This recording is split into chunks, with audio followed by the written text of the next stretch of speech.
저는 오늘 이 아침 여러분들과 함께 이사야의 대발견이라는 제목으로 함께 은혜의 말씀을 나누려고 합니다.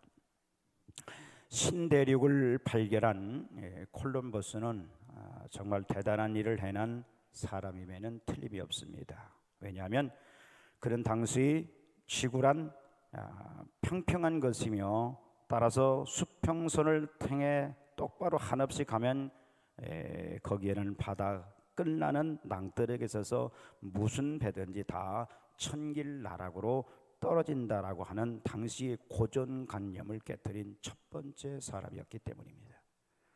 물론 콜럼버스는 신대륙이 아니라 인도에 도달할 것으로 기대하기는 했지만 여하튼 지구는 둥글고 따라서 서쪽으로 계속 향해 가기만 하면 반드시 육지를 만날 것이라는 그 신념 하나로서 그처럼 위대한 업적을 남긴 것이죠. 예전에 모 방송사에서 콜럼버스 대발견이라는 프로그램에서 누워서 떡 만들기를 했는데 알려드릴게요. 준비물은 고구마, 찰떡, 각종 고물, 그리고 유자청이나 꿀을 준비하는 거예요. 그래서 고구마는 껍질을 벗긴 뒤 3, 4등분 해가지고 물에 반쯤 잠기도록 넣고 삶습니다. 두 번째는 거의 고구마가 삶아졌을 무렵 잘라놓은 찰떡을 고구마에 얹고 그리고서 뚜껑을 덮어줍니다. 그리고 세 번째는 떡이 적당히 늘어지면 냄비에 남은 물을 따라 버리고 설탕, 소금으로 간을 한 다음에 주걱으로 고구마를 으깨서 떡과 함께 섞어줍니다. 고구마가 찰떡 반죽이 너무 질다 싶으면 고구마를 조금 더 넣어주는 거예요. 고구마 찰떡을 섞어 놓은 것을 다양한 콩고물에 묻힌 후에서 유자청이나 꿀에 찍어 먹으면 더 맛있다고 합니다. 나 떡 좋아하거든요. 여러분들은 무엇을 발견하고 사십니까? 맛있는 음식, 멋진 옷, 아름다운 집. 구약의 예언서는요, 구약의 복음서라고 불려집니다. 왜 그런가 하면 이사야는 예수 그리스도에서 가장 많이 그리고 정확하게 예언했기 때문입니다. 자, 마태복음 1장 21절에서 23절 제가 읽어드릴게요. 아들을 낳으니 이름을 예수라 하라. 이는 그가 자기 백성을 저희 죄에서 구원할 자임이라 하니라. 이 모든 일이 된 것은 주께서 선지자로 하신 말씀을 이루려 하심이라. 가라사대 보라, 처녀가 잉태하여 아들을 낳을 것이 그 이름을 임마누엘 하여 하였으니 이를 번역한즉 하나님이 우리와 함께 계시다 함이라. 여기 보면 주께서 선지자로 하신 말씀대로에서 여기 말씀하신 것이 어디의 예언이냐면요, 이사야 예언입니다. 바로 이사야 7장 14절. 자, 보세요. 같이 읽습니다. 시작. 보라, 처녀가 잉태하여 아들을 낳을 것이요 그 이름을 임마누엘 하리라. 이사야의 예언된 대로 그 예언이 예수 그리스도가 육신을 입고 이 땅에 오심으로 성취되어진 거죠. 그래서 대강절은 오늘부터 대강절이거든요. 이 대강절은 성탄절 이전 4주 동안의 기간을 말하는데 예수 그리스도의 오심을 기다리는 절기를 가리킵니다. 영어로는 애드벤트라고 하는데 이는 무엇을 향하여 접근하다라는 뜻에 나타내는 아드벤트서에서 온 유래된 말입니다. 결국 대강절은 대림절, 강림절이라고 그렇게 부르기도 하죠. 대강절이 지니는 의미는요, 잠깐 살펴보면은 첫째로 예수님께서 육신을 입고 이 땅에 오신 것을 밝히 전하는 기간입니다. 두 번째로는 그 옛날 그 메시아를 대망하던 이스라엘 백성들의 심정으로 성육신에 하신 예수님을 기쁨과 감사함으로 우리 안에 모시고자 하는 거예요. 그리고 세 번째는 오실 예수님을 온전히 맡기 위해서 각자가 참여하고 말씀의 순종을 통해서 자신을 돌아보는 그런 기간이고요. 그리고 네 번째로는 다시 오실 주님, 재림주를 기다리는 준비하는 기간의 의미를 담고 있어요. 이 대림절, 대강절의 의미를 마음에 새기시면서 주 오심을 갈망하는 그런 은혜의 절기가 되기를 주님의 이름으로 축복합니다. 오늘 본문의 저자 이사야는요, 이사야서의 저자이면서 대선지자인 이사야는요, 우시야 왕이 죽자 나라를 근심하면서 성전에 들어가서 기도하다가 아주 중요한 사실을 발견하게 됩니다. 그가 발견한 것은 아주 중요한 진리예요. 그러므로 우리가 신앙생활의 영적인 진리를 발견하는 것이 너무 중요한 거죠. 여러분, 이사야가 발견한 진리는 누구든지 발견할 수 있는 진리입니다. 신앙생활 몇 년 했느냐가 중요한 게 아니에요. 오늘이라도 진리를 발견하면 그게 축복이에요. 자, 그러면 이사야가 발견한 것이 무엇일까요? 첫째, 살아계신 하나님을 발견했어요. 자, 본문 말씀 1절에서 3절까지 같이 읽습니다. 시작. 우시야 왕이 죽던 해에 내가 본즉 주께서 높이 들린 보좌에 앉으셨는데 그 옷자락은 성전에 가득하였고 수랍들은 모셨었는데 각기 6날개가 있어 둘러는 얼굴을 가리고 둘러는 발을 가리었고 그 둘러는 날며 서로 창화하여 가로되 거룩하다 거룩하다 거룩하다 만군의 여호와여 그 영광이 온 땅에 충만하더라. 아주 엄청난 그런 모습을 보게 된 거죠. 여기 보면은 이사야는요, 지금까지 종교적 어떤 이념과 사상으로 하나님을 알아왔는데 성전에 들어가 기도하다가 어느 순간에 살아계신 지극히 거룩하시고 어미로우신 하나님을 발견하게 된 겁니다. 거룩하다 거룩하다 거룩하다는 지극히 거룩하신 하나님을 보여주는데 세 번 말한 것은 성부 성자 성령 하나님을 가리키는 것으로 안전하고 거룩하신 하나밖에 없는 유일신 하나님인 거예요. 우리 신앙생활은요, 이성이나 사상으로 하는 것이 아니라 영적으로 하는 거예요. 그래서 영적 생활이라는 거죠. 그러기에 영적 생활은 신앙생활 하는데 아주 중요한 거예요. 우리가 기도할 때 주님의 뜻을 발견할 수 있고 살아계신 하나님을 발견하는 거예요. 그게 우리의 준 특권인 줄 믿으시기 바랍니다. 그게 축복이죠. 자, 본문 8절에 보면은 내가 누구를 보내며 누가 우리를 위해 갈 거라고 했는데 여기서 우리를 위하라고 단수를 쓰지 않고 복수를 쓴 것도요, 성부 성자 성령 삼위의 하나님을 가리키는 복수의 하나님입니다. 그리고 하나님은 어떤 모습인가 하면 스랍들이 날개 6이 있는데 둘러는 얼굴을 가리고 둘러는 발을 가리고 둘러는 날면서 예쳤다고 그랬어요. 이것은 무슨 뜻인가 하면 두 날개로 얼굴을 가렸다는 것은 하나님 앞에서 영광을 자기에게 돌리지 않는 겸손한 것을 표현하는 겁니다. 우리가 하나님 앞에 예배드릴 때 겸손한 마음으로 예배드려야 돼요. 아무리 학식이 많고 사회적 지위가 높고 재산이 많은 사람이라 할지라도 하나님 앞에서는 무가치한 보잘것없는 죄인이기 때문에 우리는 겸손한 마음으로 예배를 드려야 되는 겁니다.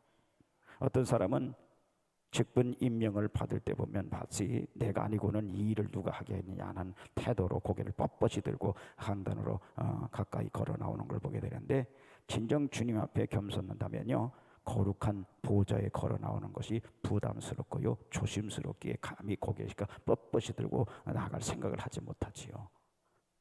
그러기에 천사가 두 날개로 얼굴을 가렸던 것은 우리도 하나님 앞에 예배드릴 때 겸손한 마음으로 예배를 드려야 될 줄 믿습니다. 겸손이요, 예배드리는 성공의 자세는 겸손이요. 겸손한 마음을 가지시기 바랍니다. 둘째로 발을 가렸다는 것은요, 자신의 부끄러움을 가렸다는 거지요. 수치죠. 가장 부끄러운 게 뭐냐? 생색나는 거야. 자기 그 주제도 모르는 거예요.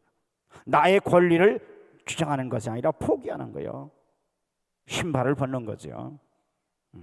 하나님 앞에서 두려움과 조심을 나타내는 거예요. 진실되게 하나님을 믿는 사람은요, 하나님을 두려워하고 조심해야 될 줄 믿습니다.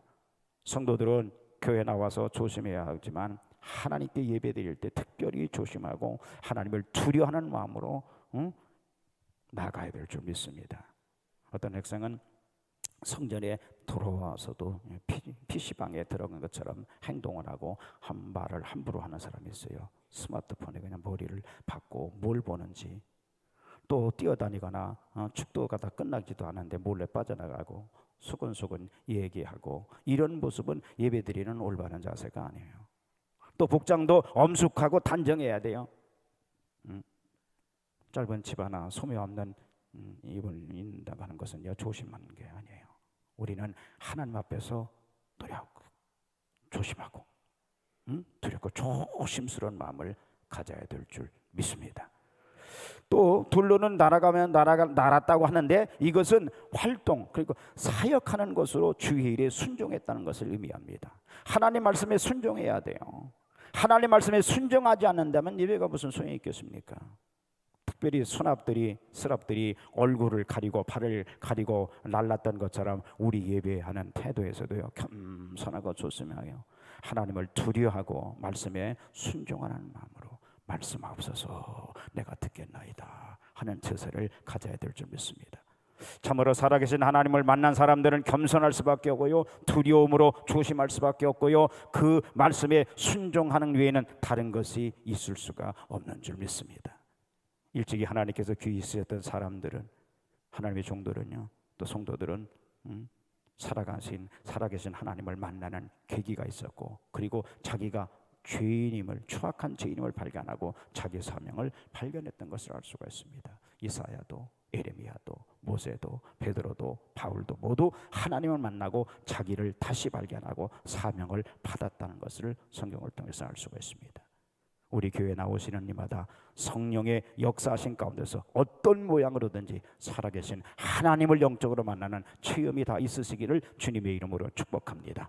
살아계신 하나님을 만나지 못하고 건성으로 교회 왔다 갔다 한다면 아무런 의미 없어요. 이것같이 참 부익한 게 어디 있어요? 이런 생활은 우리에게 절대 유익을 주지 않습니다. 시간만 낭비할 뿐이에요. 정말 유익한 사람, 하나님을 만나고 유익한 복된 성도들 다 되시기를 주님의 이름으로 축복합니다. 만나야 돼요. 만났어야 돼요. 둘째로 진정한 자기를 발견했어요. 5절 봅시다. 같이 읽습니다. 시작. 그때에 내가 말하되 화로다 나여 망하게 되었도다. 나는 입술이 부족한 사람이요 입술이 부족한 백성 중에 거하면서 만군의 여호와신 왕을 배웠습니다. 이사야는 하나님의 임재를 느끼기 전까지는 자신이 그렇게 죄인인지를 몰랐어요.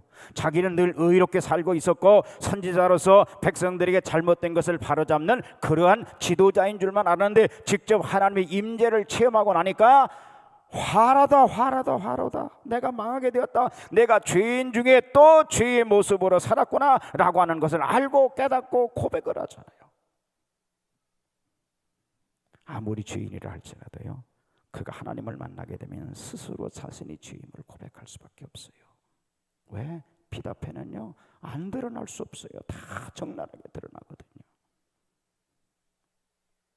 아까인 것처럼 얼굴을 가릴 수밖에 없어요. 발을 가릴 수밖에 없어요. 만약 여러분이 죄인으로 스스로 죄인이라는 것을 주님 앞에 고백하지 못한다면 구원받은 자녀인가 생각해 봐야 할 거예요.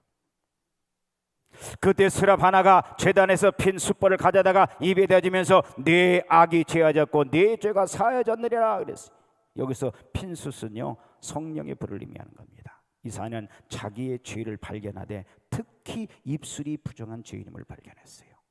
그리고 성령의 불로 소멸함을 받고 악이 죄하는 짐을 받게 된 줄 믿습니다. 일찍이 위대한 종들은요 다 깊이 자기의 죄인임을 발견하고 죄의 사함을 받고 성령의 불체험을 했던 사람들입니다. 우리는 철저하게 자신이 죄임을 깨달아야 돼요.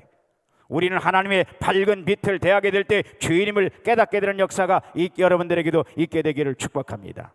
자신이 죄임을 깨닫지 못하는 사람은 그가 의인이기 때문에 이러는 것이 아니라 하나님의 빛에 가까이 가지 못하기 때문인 거죠.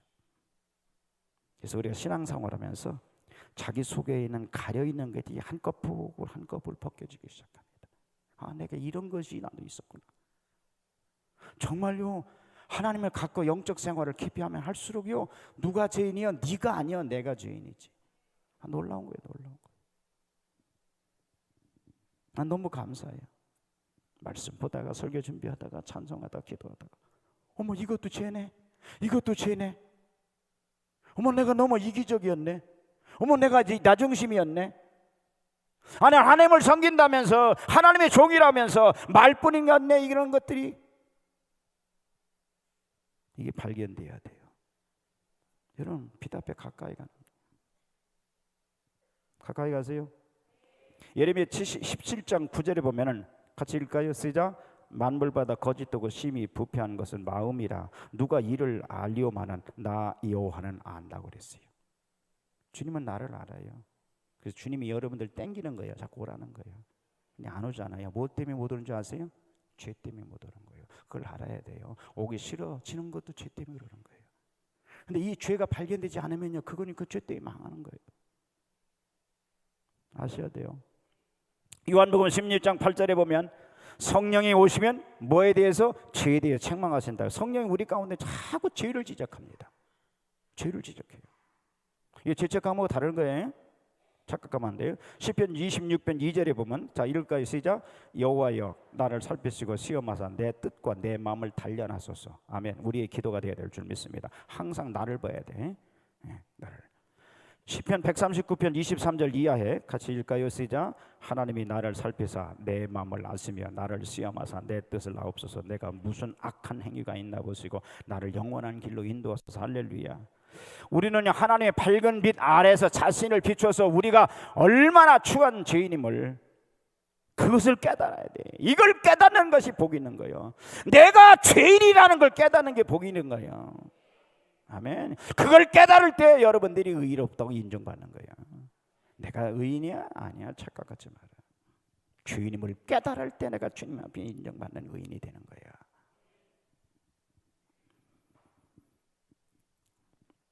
의인 중에 의인이라고 불려지는 욥도요, 자기 스스로 의인인 줄 알았어요. 근데 폭풍 가운데서 하나님을 만나 뵙고 욥기서 42장 5절에 보니까 이렇게 고백을 합니다. 같이 읽읍시다. 시작. 내가 주께 대하여 귀로 듣기만 하였었더니 이제는 눈으로 주를 배움나이다. 그러므로 내가 스스로 하나고 티끌과 책 가운데서 회개하나이다. 만나면 회개하잖아요. 봐요. 아멘. 여러분, 성경 중에 죄가 기록되지 않은 사람 중에 한 사람이 누구냐? 다니엘이에요. 다니엘. 그렇게 흠이 없는 사람 다니엘도 하나님을 믿고 나서 뭐라고 했느냐면 다니엘서 10장 8절 이하입니다. 띄워주세요. 같이 읽습니다. 시작. 그러므로 나만 홀로 있어서 이 큰 이상을 볼 때에 내 몸에 힘이 빠졌고 나의 아름다운 빛이 변하여 썩은 듯하였고 나의 힘이 다 없어졌으나 내가 그 말소리를 들었는데 그 말소리를 들을 때에 내가 얼굴을 땅에 대고 깊이 잠들었나이다. 아멘. 어디 자세하는 모습이 어디 있어요? 나 한번 바꿔봐. 그런 자세 아니야. 건방진 자세가 아니야. 내가 당신을 어떻게 바꿔? 못 바꿔? 하나님 바꾸는 거지. 응? 얼마나 겸손해요. 하박국 손자도 하박국 3장 16절에 같이 읽습니다. 시작. 내가 들었으므로 내 창자가 흔들렸고 내 목소리로 인해서 내 입술이 떨렸도다. 내 몸은 초소에서 떨었다 그랬어. 떨었대. 떨었어. 떨려야 돼. 떠세요? 안 떠는 사람. 베드로는 예수님 말씀대로 순종해서 고기를 많이 잡은 후에 누가복음 5장 8절에 보니까 예수님의 무릎 앞에 엎드려 가로되 주여 나를 떠나서 나는 죄인이로소다 그랬죠. 나는 죄인이다. 하나님이 아무나 쓰는 게 아니에요. 주님 만나고 자기가 죄인임을 발견할 때 하나님이 쓰시잖아. 쓰여집시다. 바울도요, 부활하신 주님을 만나기 전에는 의인이고 흠이 없는 사람인 줄 알았어요. 그러다가 담에서 도상에서 빛 가운데 주님을 만난 뒤에 뭐라고 합니까? 나는 죄인 중에 괴수라 그랬죠. 죄인 중에 괴수. 이 썩을 놈의 세상, 썩을 놈의 육이나 막 나오잖아요. 그게 너요. 아무도 아멘 안 나요. 우리 남은 지적할 줄 알지 자기는 모르잖아. 그래서 우리나라 속담이 맞는 것 같아. 무언 놈이 승진난다고? 푹. 그게 오늘 다 반영하고 있어요. 사도 요한도 예수님께서 영광을 가리우시고 육을 입고 계실 때는요, 하나님 예수님 품에 마음대로 기대면서 지냈던 사람이었으나 예수님께서 부활 승천하신 후 계시록을 받았을 때는 계시록 1장 66절 이하 보니까 같이 읽습니다. 시작. 그 오른손에 7뼈리 있고 그 입에서 좌우에 날섬검이 나오고 그 얼굴은 해같이 힘있게 비추는 것 같더라. 내가 볼 때 그 알 앞에 엎드려져 죽은 자같이 되매 어디 하나님 앞에 뻣뻣이 자기를 발견하면 그러지. 누구나 한 번은 자기가 죄인임을 깊이 깨닫고 눈물을 흘리면서 회개할 때가 있어요. 하나님을 가까이 하는 사람일수록 자기가 죄인임과 약한 자임을 더욱 깨닫게 되는 줄 믿으시기 바랍니다. 예수님께서 의를 부르는 것이 아니라 죄인을 부르러 구원하게 하기 위해서였다고. 자기가 죄임을 깨닫지 못하는 자는 예수님도 구원할 수가 없죠. 우리에게 들어오신 분들마다 말씀을 듣다가 통성기도 하다가 찬송하다가 어느 순간이든지 하나님 빛 앞에 팍 잡혀서 자기 죄를 깨닫고 통회하는 역사가 일어나야 돼. 통회. 그래서 뭐가 복이 있다? 애통하는 자가 복이 있다 그랬어요. 이사야는 이 귀한 것을 발견했어요. 예수님이 바리새인들을 회칠한 무덤이라고 했어요. 다시 말하면 이 독사의 새끼들이라고 했어요. 겉으로는 멀쩡합니다. 지도자들입니다. 성경을 빠삭하게 압니다. 주님은 뭘 봐요? 심령을 보는 거야. 심령을 보는 거예요. 여러분은 예모를 보지만 주님은 심령을 보는 거야. 그래서 지난번에 얘기했잖아요. 자꾸 그래서 옷이 발달하는가 봐요. 가리려고. 자꾸 가리려고. 어제 결혼식들 많이 하더라고요. 차가 복잡하더라고. 그런데 때 빼고 광 내고 머리에 올리고 최고 좋은 옷을 입고 나왔더라고요. 아무리 그래봤자 그 속에 뭐가 있어? 미안해, 똥이 있어. 네? 예수 없이면 아무리 꾸며도 냄새만 날 뿐이에요. 주님 앞에 올 때마다 나는 죄인임을 발견하고 주님 앞에 회개하는 자가 진정한 자기를 발견한 자예요. 이게 복된 자예요. 오늘 이 자리인 여러분들, 이사야의 대발견이 여러분들의 발견이 되어지기를 주님의 이름으로 축복합니다. 세 번째로 자기의 사명을 발견하잖아요. 하나님께서 내가 누구를 보내면 누가 우리를 위해 갈까 할 때 이사야는요, 내가 여기 있나야 나를 보내서 자원하잖아. 자원해서 말씀을 선포하겠다는 거예요. 특별히 여기서 알아야 할 바는요, 자원하는 것은 하나님이 기뻐하시기 때문에 압력을 가해서 자원하는 게 아니라 이사야 스스로가 자원하는 거예요. 여러분, 11조도 주일 성수도 봉사도 헌신도 자원이에요. 시켜서 하는 거는 피곤해서 못해요. 하나님 그런 자를 안 써요. 주일날 헌금 드리는 것도 자원해서 하세요. 헌금 바구니 돌아가니까 하지 말고 남 눈치 보고. 저는 우리 교회의 권사님 부인이 손을 주먹으로 넣다가 빼는 순간 왜 주먹을 쥐었다 뺐나 했더니 돈이 없어. 내가 수중에 돈이 안 가져왔는지 돈을 안 했는지 모르겠어요. 안 주면 했는지 돈을 그냥 주먹으로 넣다 뺀 거예요. 나 여기다가 돈 넣었다. 근데 하나님 그걸 내게 보여주시더라고요. 가짜들이 너무 많단 말이에요. 그 사람을 하나님이 복되게 하겠느냐고. 여러분, 가짜 너무 많아. 가짜가 큰 소리쳐. 근데 뭐 얘기다 이게? 자원이야, 자원. 예배도 자원, 헌금도 자원, 충성도 봉사도 자원이지 시켜서 하는 게 아니야. 이건 진정한 그리스도인이라고 할 수 없어요.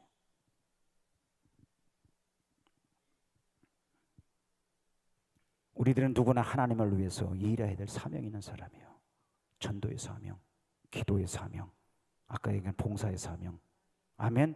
찬양대건 교사건 물질 드리는 것도 충성하는 사명, 속회를 돌보는 모든 사명, 어떤 여러분들이 해야 될 사명 각각 다 있어요. 이 사명은 생명보다 중요한 거예요. 바로 다윗은 이사야는 이걸 발견한 거예요. 왜 하나님께서 간속교회 나라를 보내셨을까?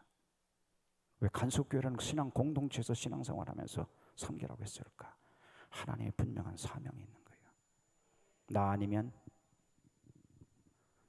아니면 생각이 자기가 주인이라는 거예요. 여러분, 건방지고 이단되는 건 자기가 주인이 되면 이단되고 건방되는 거예요. 건방져지는 거예요. 내가 없어야 돼. 아멘.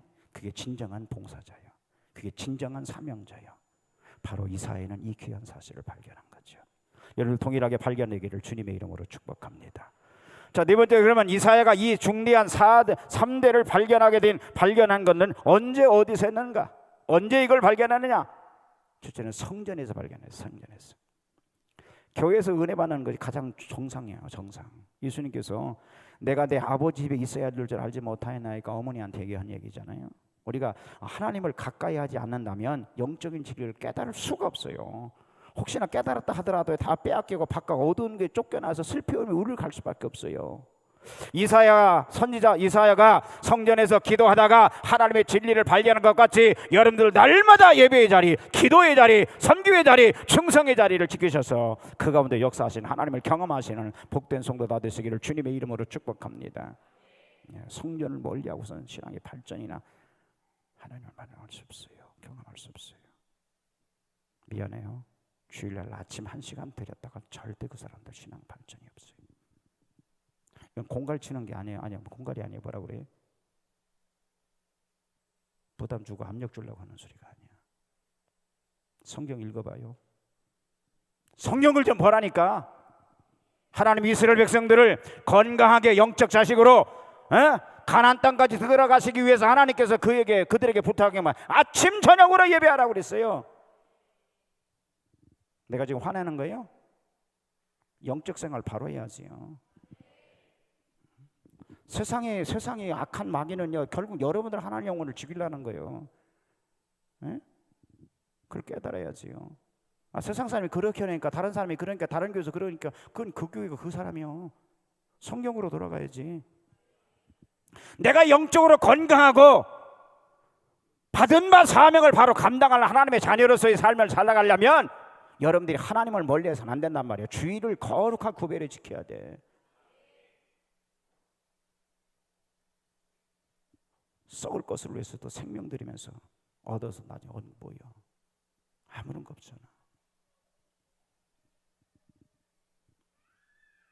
그러나 예수에게는 보장이 있단 말이에요. 아멘. 여러분, 신앙생활 이사야가 이런 귀한 걸 대발견할 수 있는 비결이, 진리를 발견할 수 있는 비결이 뭐냐? 성전이에요. 성전 절대 멀리하지 마십시오. 둘째로는 기도하다가 간절히 부르짖고 찾으면 만나주시다 그랬잖아요. 예레미야 29장 12절 이하에 같이 읽습니다. 시작.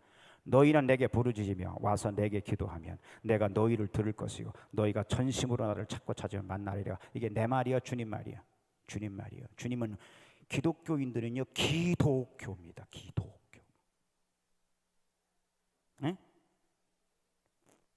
기도 그러면 되게 더 싫어해. 얼굴빛이 달라지는 것 같아. 웃어야지. 네? 기도도 지가 하니까 힘든 거예요.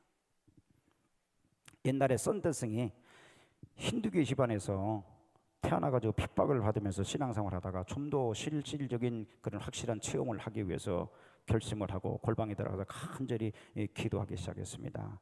하나님 살아계시다면 나를 좀 만나주세요. 그러니까 기도하던 3일째 주님을 만나는 체험을 했다고 하잖아요. 할렐루야. 여러분 성전을 가까이 와서도 기도할 때 만나는 거예요. 어떤 젊은이가 노인과 낚시를 했다가 그 노인이 그 노인께 이 젊은이가 하나님을 어떻게 하면 만날 수 있습니까? 라고 여쭸어요. 이때 노인이 아무 말 없다가 그 젊은이를 머리를 물속에서 잡아가면서 한참 동안 숨 못 쉬게 바둥바둥 할 때까지 놨다가 그냥 머리를 들게 했어요. 젊은이는 화가 나서 왜 그러십니까? 하니까 그의 노인 말씀하시기를 내가 숨을 안 쉬니까 견딜 수 없었지 바로 숨 쉬고 싶은 안타까운 심정으로 하나님을 찾고 기도하면 만날 수 있다 그러더라는 거예요. 여러분 얼마나 매달리고 부르짖습니까? 분명히 하나님께서 살아 계시다는 건 체험을 해야 돼요. 아멘. 우리가 부르짖을 때 하나님은 절대 외면하지 않습니다. 내가 전심으로 그물을 찾고 찾을 때 하나님께서 우리로 하여금 하나님의 뜻을 깨닫게 하시고 만나 주시는 줄 믿습니다. 기도하다가 발견한 거지. 그리고 절망 중에 우시야 왕은 52년간 유대 왕국을 통치하면서 번영을 주도한 명군인데요.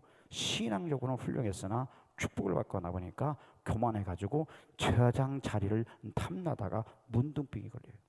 그래서 별궁에 거하다가 결국은 참 세상을 떠났죠. 우시야 왕이 살아있을 때는요, 이웃 나라가 유대를 넘보지 못했으나 이제 유대 나라는 위기에 처하게 된 거지요. 이렇게 되자 이사야는 근심하면서 하나님께 간절히 기도하게 됩니다. 바로 그 절망 중에 하나님 앞에 기도하다가 만난 거예요. 절망은 여러분 끝이 아니에요. 하나님을 만나는 기회입니다. 야곱이 천사가 사닥다리를 오르내리는 것을요, 그것을 본 것도 부모를 떠나서 아무도 없는 광야에서 깊은 고독에 쌓였을 때 하나님을 만난 거예요. 야곱이 환도뼈가 꺾이고 하나님을 만난 것도 형이 400명 군사를 몰고 죽이려 달려오는 위기에 처했을 때 있는 거예요. 평안할 때 하나님을 만나거나 하나님 은혜를 받기는 어려워요. 사랑하는 성도 여러분, 인간의 절망은 하나님과 만날 수 있는 기회입니다. 절망 가운데 있다 하다 낙심하지 마십시오. 절망은 하나님의 기회예요. 하나님을 만나는 기회예요. 하늘문이 열리는 기회예요. 하나님의 축복과 손길이 나타나는 기회예요. 이럴 때일수록 하나님께서는 내게 무엇을 요구하시는가를 깊이 생각해보고 주님의 뜻을 발견하시는 여러분들이 다 되시길 바랍니다. 위기는 곧 기회입니다. 할렐루야. 따라합시다. 위기는 곧 기회다. 기회로 만드시길 바랍니다.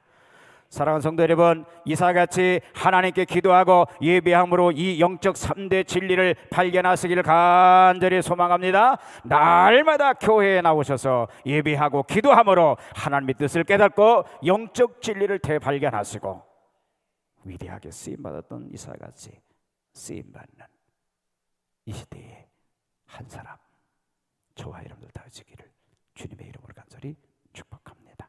자, 우리 말씀 생각하시고 함께 우리 두 손 드시고 두 손 간절하게 하나님 나도 만나.